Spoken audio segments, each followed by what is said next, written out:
పరిసరాలను పరిశుభ్రంగా ఉంచుకోవడం వల్ల ఎటువంటి ఆరోగ్య సమస్యలు రావని కూటమి నాయకులు పేర్కొన్నారు. కాకినాడ కార్పొరేషన్లోని 29వ డివిజన్లో స్వచ్ఛతా వారోత్సవాల్లో భాగంగా పరిసరాల పరిశుభ్రం చేసే కార్యక్రమం చేపట్టారు. Division special officer municipal corporation manager కర సత్యనారాయణ ఆధ్వర్యంలో జరిగిన ఈ కార్యక్రమంలో సచివాలయ ఏబీ అడ్మిన్లు నాగ సత్యవతి, వెంకట దుర్గాప్రసాద్, కూటమి నాయకులు పాల్గొని సంత చెరువు, జ్యోతుల మార్కెట్ వద్ద నుండి రోడ్లను బ్రషింగ్ చేస్తూ ర్యాలీగా ప్రజలకు స్వచ్ఛతపై అవగాహన కల్పించారు. 29వ డివిజన్ను స్వచ్ఛతా వార్డుగా తీర్చిదిద్దాలని భారతీయ జనతా పార్టీ కాకినాడ సౌత్ మండల అధ్యక్షులు Chekka Ramesh, TDP division incharge Amalakanti Balaram, Janasena incharge Polisetti Ramarao, కూటమి నాయకులు ప్రజలకు విజ్ఞప్తి చేశారు. అనంతరం స్వచ్ఛతా వారోత్సవాల అవగాహన సదస్సులో పాల్గొన్నారు.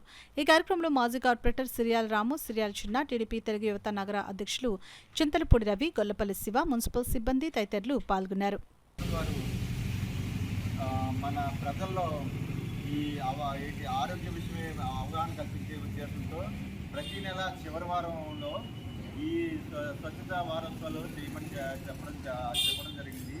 అందులో భాగంగా మనం ఈరోజు 29వ వార్డులో